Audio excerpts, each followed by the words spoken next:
اعوذ باللہ من الشیطان الرجیم بسم اللہ الرحمن الرحیم۔ السلام علیکم۔ اے لوگو، آج میں آپ کے ساتھ حضور صلی اللہ علیہ وآلہ وسلم کی وفات کیسے ہوئی کا لاسٹ پارٹ شیئر کر رہی ہوں۔ حضور صلی اللہ علیہ وآلہ وسلم جب ممبر سے نیچے اترے تو آپ کے سر میں شدید درد تھی۔ آپ نے فرمایا کہ مجھے گھر پہنچا دو، تو آپ حضرت عائشہ رضی اللہ عنہا تعالیٰ کے حجرے مبارک میں تشریف لے آئے۔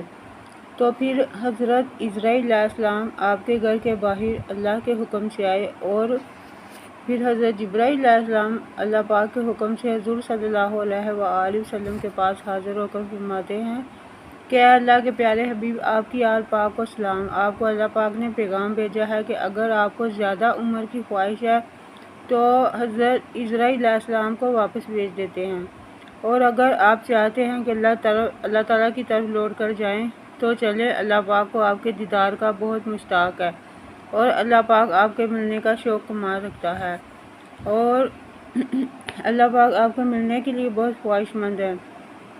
تو حضرت محمد صلی اللہ علیہ وآلہ وسلم نے آگے سے جواب دیا کہ اگلے سارے نبی اتنے ربی لے کے اس خلق سے فانی ہوئے ہیں، میں اس جہان میں زندہ رہ کر کیا کروں گا؟ میں اے جبرائیل اللہ پاک کی رضا میں راضی ہوں، اور مجھے بھی یہ شوق ہوا ہے کہ میں بھی اللہ پاک کا دیدار کروں۔ ایک نہ ایک دن تو میں نے اس جہان کو چھوڑنا ہی تو تھا۔ حضور صلی اللہ علیہ وآلہ وسلم کی یہ بات سن کر حضرت بی بی فاطمہ الزہرا اور حضرت شاہ علی رضی اللہ عنہ تعالیٰ بور ہوتے ہیں، اور حضرت بی بی فاطمہ الزہرا بے ہوش ہو جاتی ہے۔ حضرت بی بی فاطمہ الزہرا فرماتی ہیں، جب ان کو ہوش آتی ہے تو فرماتی ہیں، اے پیارے بابا عالم کے سرپوش، آپ کے بعد میں کس کو بابا کہوں گی؟ میں اپنے دل کا حال کس کو سناؤں گی؟ اور آپ کے بغیر کون میرے دکھ درد کا سہارا ہوگا؟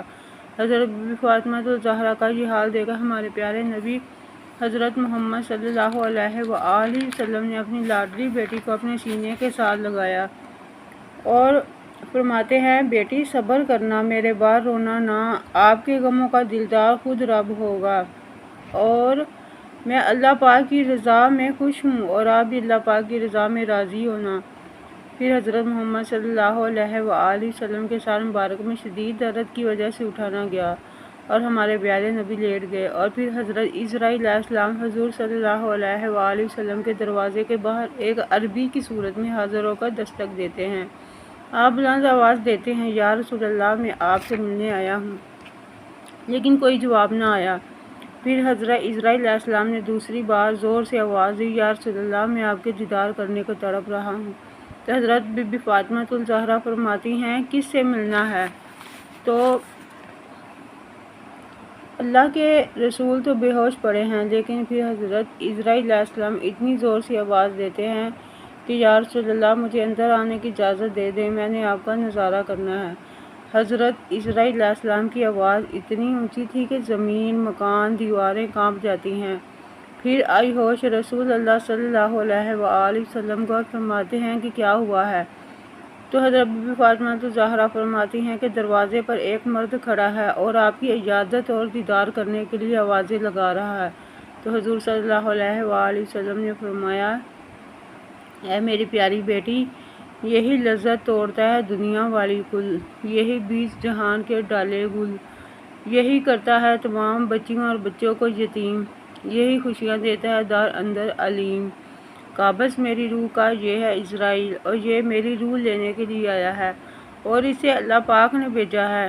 پھر سارے حرم رسول اللہ صلی اللہ علیہ وآلہ وسلم کے پاس آ جاتے ہیں۔ پھر حضور صلی اللہ علیہ وآلہ وسلم فرماتے ہیں کہ میرے بعد اللہ ہی کو ماننا، اور بہت سی وعظ نصیحتیں کرتا ہے۔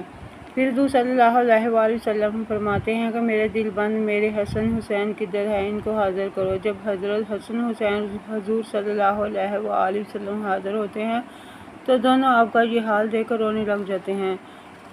پھر ہمارے نبی کریم صلی اللہ علیہ وآلہ وسلم نے حضرت حسن حسین رضی اللہ عنہ تعالیٰ کو سینے سے لگایا، اور آپ صلی اللہ علیہ وآلہ وسلم کی آنکھوں میں آنسو آ جاتے ہیں، اور اپنے پیارے حسن حسین رضی اللہ عنہ تعالیٰ کو الوداع کہتے ہیں، اور حضرت عزرائیل علیہ السلام کو اندر آنے کے لیے کہتے ہیں۔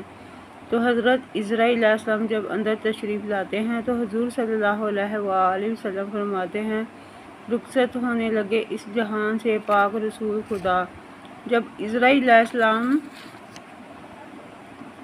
السلام اندر تشریف لاتے ہیں تو سب سے پہلے حضور صلی اللہ علیہ وآلہ وسلم کی خدمت میں سلام عرض کرتے ہیں اور پھر حضور صلی اللہ علیہ وآلہ وسلم کا دیدار کرتے ہیں اور پھر آپ کی پھولوں کی طرح روح قبض کرتے ہیں، اور پھر حضرت فاطمہ الزہرا بہت روتی ہے اور سب اصحاب بھی غم زدہ ہو جاتے ہیں۔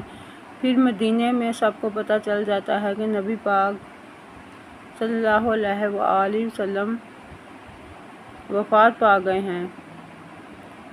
پھر سرور عالم عالی ذات بہشت میں روانہ ہو جاتے ہیں۔ پھر حضور صلی اللہ علیہ وآلہ وسلم کے عمر رضی اللہ عنہ تعالیٰ نے حضور صلی اللہ علیہ وآلہ وسلم کے در پر آ کر تلوار نکال لی۔ کہتے ہیں کہ جس نے کہا کہ حضور صلی اللہ علیہ وآلہ وسلم رخصت ہو گئے ہیں، اس کو میں تلوار مار دوں گا۔ میرے نبی زندہ ہے اور میں اپنے نبی کی وفات کو کیسے قبول کروں؟ مجھے یقین نہیں آ رہا، مجھے ایسا لگ رہا ہے کہ میرے نبی ابھی سے مجھ سے باتیں کریں گے۔ پھر حضرت ابو بکر صدیق رضی اللہ عنہ تعالیٰ رسول اللہ کا پیارا آتا ہے اور وہ حضرت عمر سے تلوار چھین لیتا ہے اور حضرت عمر کے سامنے روتا ہے اور کہتا ہے کہ میں نے حضور صلی اللہ علیہ وآلہ وسلم مجھے یاد ہے کہ میں نے حضور صلی اللہ علیہ وآلہ وسلم نے وعد میں فرمایا جو دنیا میں آیا اسے ایک دن موت کا مزہ بھی چکھنا ہے اور اللہ پاک کے سوا کوئی بھی زندہ نہیں رہے گا۔ اور پھر حضرت ابو بکر صدیق رضی اللہ عنہ تعالیٰ حضور صلی اللہ علیہ وآلہ وسلم کی طرف آتا ہے اور دل کا سچا حضور کا پیارا ابو بکر صدیق حضور صلی اللہ علیہ وآلہ وسلم کی پیشانی چوم کر، آپ کی داڑھی مبارک کو چوم کر اور آپ کے ہاتھ مبارک اپنے ہاتھوں میں لے کر چومتا ہے اور ساتھ بہت روتا ہے کہ ہمارے پیارے مصطفیٰ، پیارے یار، پیارے غمخوار آج ہم سے جدا ہونے لگے ہیں۔ پھر حضرت ابو بکر صدیق اپنے دل کو تسلی دیتے ہیں، اللہ پاک کی رضا میں صبر کرنا چاہیے۔ حضرت شاہ علی ابو بکر صدیق کے سارے صحابہ آپ کی جدائی پر بہت روتے ہیں۔ پھر ایک مرد دوڑ کر آتا ہے، خبر سناتا ہے کہ سب انصاری جمع ہو کر کہہ رہے ہیں کہ اب تخت پر ہم کوئی اپنا امام بٹھائیں گے، اور کہہ رہے تھے کہ رسول اللہ کے بعد حق خلافت اب ہمارا ہے اور ہم کسی اور کو خلافت کا تخت نہیں دیں گے، اور رسول کی تدفین کے بعد ہم کوئی اپنا بھائی تخت پر بٹھائیں گے۔ یہ خبر سن کر سارے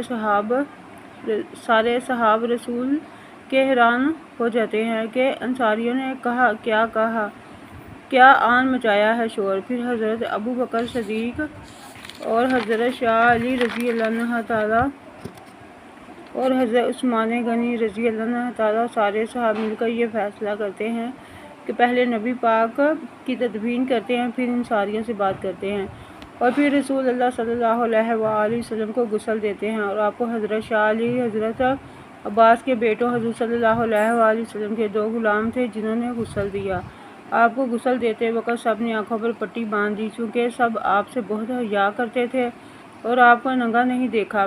صرف حضرت شاہ علی کی آنکھوں پر پٹی نہیں بندھی ہوئی تھی، کیونکہ آپ کو سرور عالم صلی اللہ علیہ وآلہ وسلم غسل دینے کی اجازت دے گئے تھے، اور پھر آپ کو کفن پہنا دیتے ہیں۔ حضرت بی فاطمہ الزہرا بہت روتی ہے کہ بابا جان اپنا چہرہ دکھا دو۔ پھر رل مل کر سارے صحابہ، اللہ کے سارے ولی اور حضرت جبرائیل علیہ السلام جو فرشتوں کی فوج ساتھ لائے تھے، سب نے مل کر آپ کی نماز جنازہ ادا کی۔ زمین آسمان میں جتنے فرشتے تھے سب نے آپ کا جنازہ پڑھا۔ جب نبی پاک کو لحد میں اتارا تو ساری حوریں اللہ کے حکم سے آپ کی زیارت کرنے آئی، اور جیسے جیسے حور قصور نبی پاک کا حسن دیکھتی تو حضور صلی اللہ علیہ وآلہ وسلم کا حسن اور زیادہ منور ہو گیا۔ پھر سارے فرشتے آپ کو قبرستان سے بہشت میں لے کر جاتے ہیں، اور پھر حضرت جبرائیل علیہ السلام 1,00,000 فرشتے جنت میں آپ کا استقبال کرتے ہیں اور حوروں نے نبی پاک کی زیارت کر کے کہتی ہیں کہ واہ واہ دوست رب کا، حضرت نبی رسول جنت برکت جس کی جنت ہوئی ہمیں وصول۔ اور پھر نبی پاک کی بیٹی آپ کی جدائی میں دن رات روتی ہے اور آپ کو بابا کی جدائی میں صبر نہیں آتا۔